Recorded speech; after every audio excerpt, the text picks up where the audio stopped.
Hello, I really like vintage tatting publications, and one of my favorite was a book published by DMC and edited by Thérèse de Dillmont, who was a 19th century needle artist.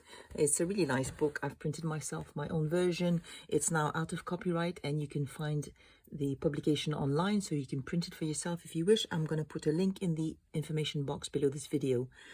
So this is the page, one of my favorite pages. I like a lot of the edgings in this book. And today we're going to work on this edging, which is edging number 12. I'm going to show you how to make it. So this can be found on page 23 of the publication. And on page 26, it explains how to make the edging. You can see here below, I've got my own notes on how to work the pattern, because sometimes vintage publication can be a little bit difficult to follow because they don't write patterns out in the same way as we do now. But I'm going to show you how to make it. This is the edging. The book only shows how to make a straight edging, but I designed a corner for it. So if you want to use it to edge a handkerchief or other square piece of fabric, there's a corner. I'm going to show you how to make it as well. So we are going to start with 2 shuttles wound continuously. And we start with the ring that's here in the middle.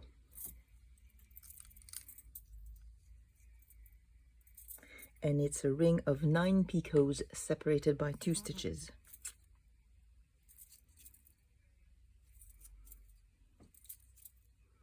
Two stitches, 1 picot. I always make my decorative picots fairly small. 2 more stitches, 2nd picot, 3rd picot, 4th picot,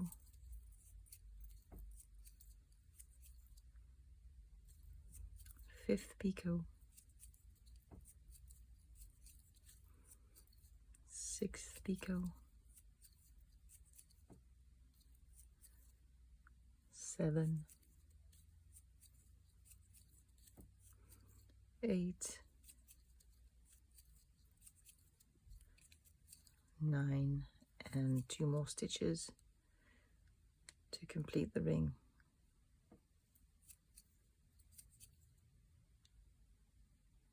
It's twisting a bit. So there we have 9 picots separated by 2 stitches, and close the ring.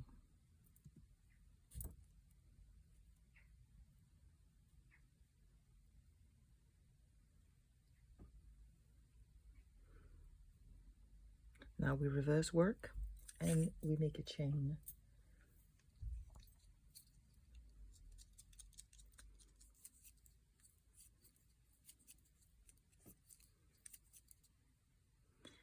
A chain of 3 stitches.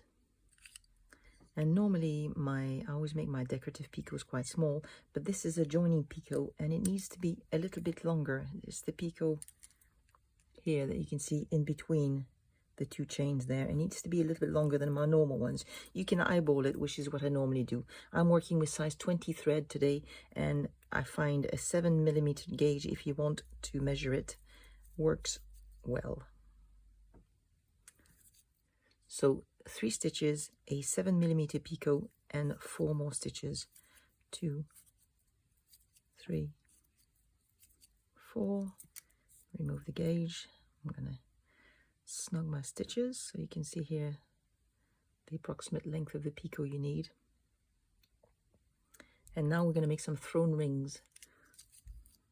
And the thrown rings have 6 stitches.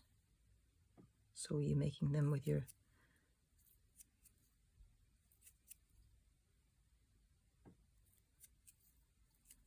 3, 4, 5, 6. Close the small ring. Then carry on with the chain. So I'm wrapping back around my left hand, and we're carrying on with 3 more stitches on the chain. Make sure there's really no gaps at all on this for the first half stitch there after the thrown ring. Like this. So 3 stitches, 2, 3, another thrown ring,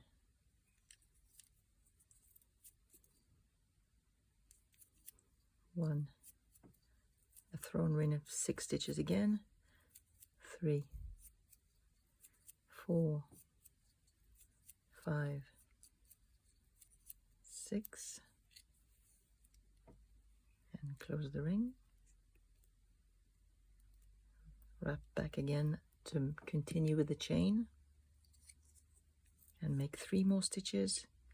Again, that first half stitch is the most important, so there's no gap under your thrown ring. 2, 3, and one last one. So there are 3 of those small thrown rings.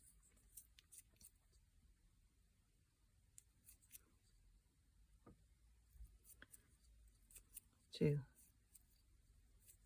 3, 4, 5, 6. Close the ring and wrap again to complete the chain. We're going to make 4 stitches. 1, 2, 3, 4, and use the picot gauge again if you wish.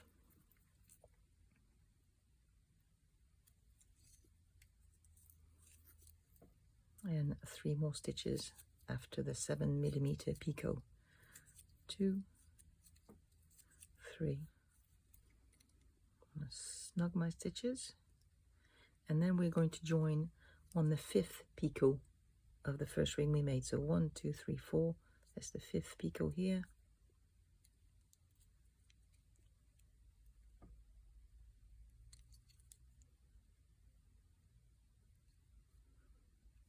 Oh, and this is a point I should make. We are using a lock join, so the lock join is made with the core thread, and once you make a lock join, of course, the stitches don't move anymore.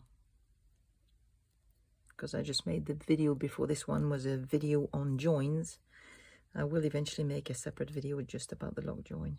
So we're using a lock join with the core thread here.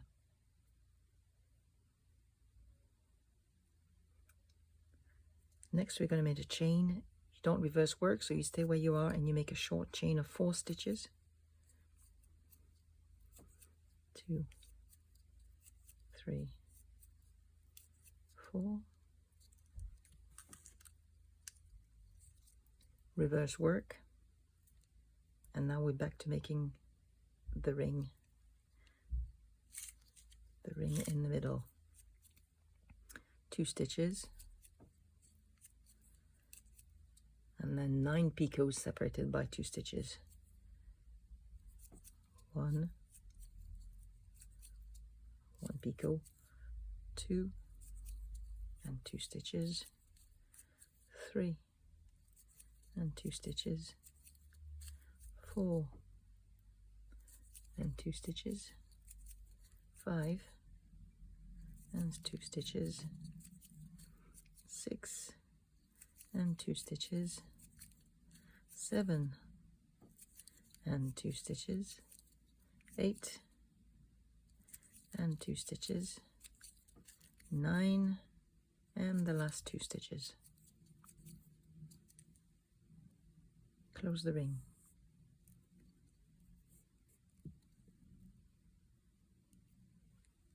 And reverse work. Now next we're making the chain that has the small thrown rings on it.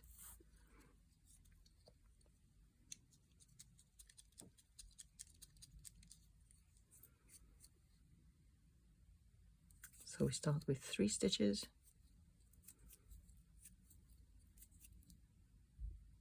and then we join to the picot that we made with the picot gauge, like this. 4 more stitches, 1, 2, 3, 4, and now we're back to the thrown rings, back at the thrown rings. Small rings of 6 stitches, 1, 2, 3, 4, 5, 6.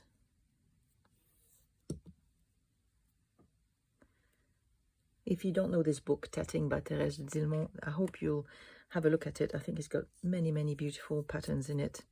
I've really enjoyed using it over the years. And hopefully I will show you how to make more of the patterns from this book. So we made, 3 more stitches on the chain, and now another thrown ring.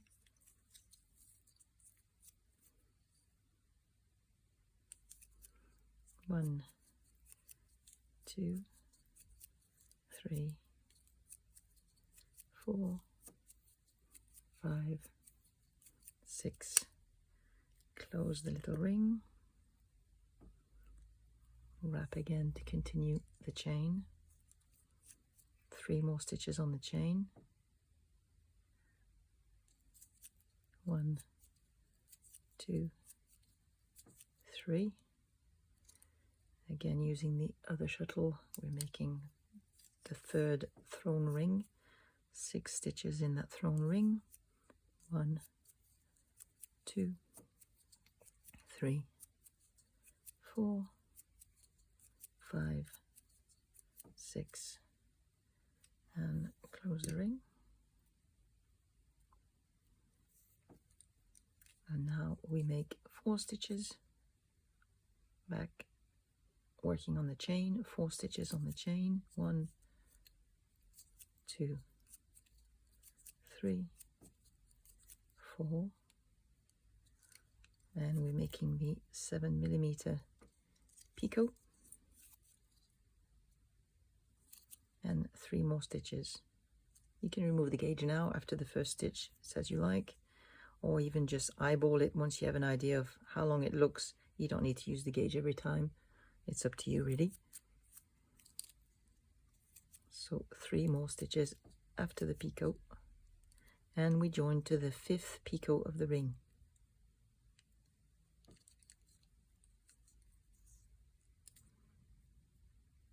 So there you are, we've made 2, so you just basically repeat this as long as you wish your edging to be.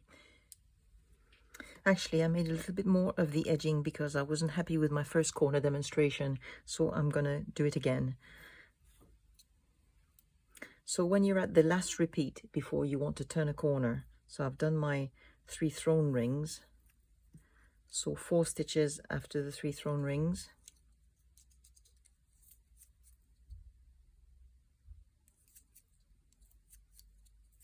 So 1, 2, 3, 4 stitches, and here is where I make the slightly longer picot, but in this case, just before the corner, you want to make a very short picot actually. So just a very small picot, like this, and 3 more stitches.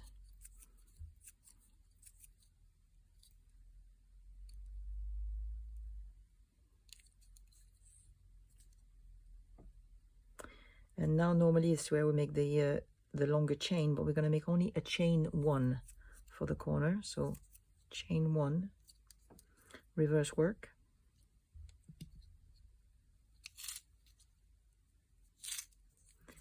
and we're making another large ring of 9 picots, but we're going to join the first picot, so 2 stitches and join,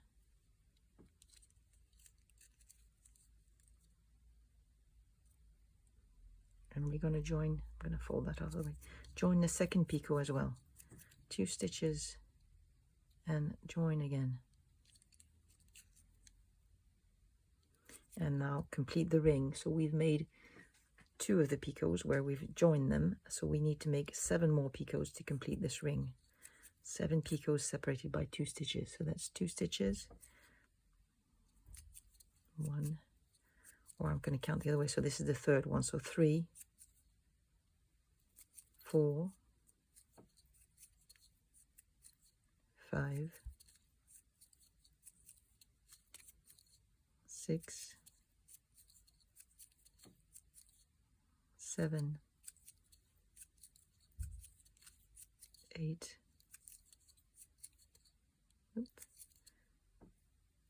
1, 2, 3, 4, 5, 6, 7, 8, 9, one more, and 9.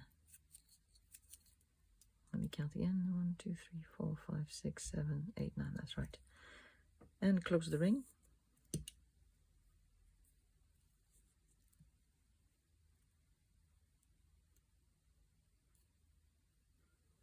And reverse work.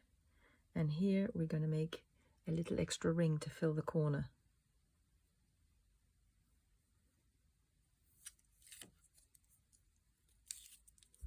And it's a ring of 3 stitches. This is all written down in the information box below the video, so you can follow the pattern for the corner, which is obviously not included in the DMC book. 1, so join and then make 3 more stitches. 2, 3, a picot, 2 stitches, a picot, 2 stitches, another picot. So there are three decorative picots, and 3 stitches, a small joining picot, and 3 more stitches, and close this ring. And now we're ready to make the chain with the thrown rings. So we're going to wrap the shuttle we've just used around our left hand, line this one back, and start the chain with 3 stitches, again pulling that first half stitch quite tightly so there's no gaps. 1, 2, 3, and join to the picot of the last picot of the previous ring.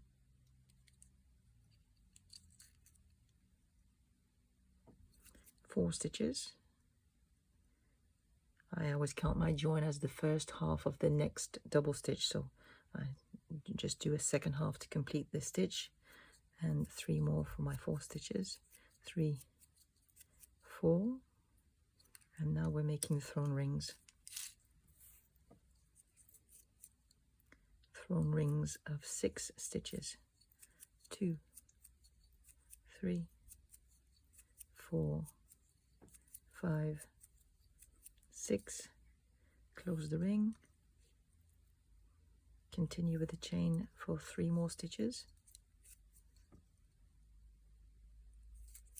1, 2, 3, and a second thrown ring of 6 stitches. 1, 2, and just a little trick, if sometimes you don't like having that the shuttle here that's floating around and it bothers you, the movement, and you wear a watch, you can just tuck it into your watch like this. So 2, 3, 4, 5, 6. I meant tuck it into your watch wristband, of course.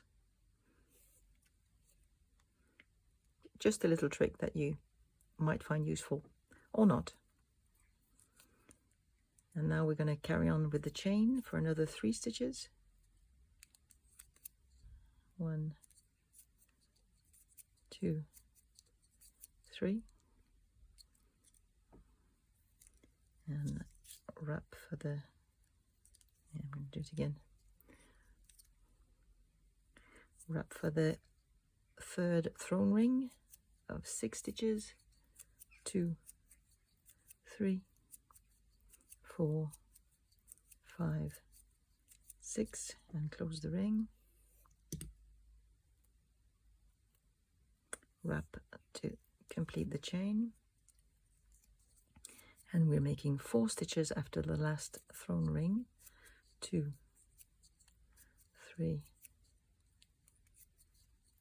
4, and now we're going to use the gauge again.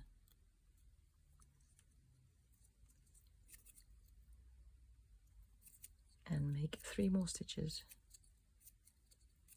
3.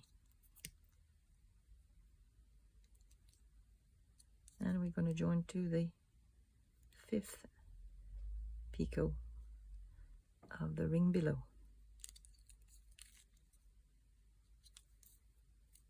And that's it. We've turned the corner and we're just ready to repeat.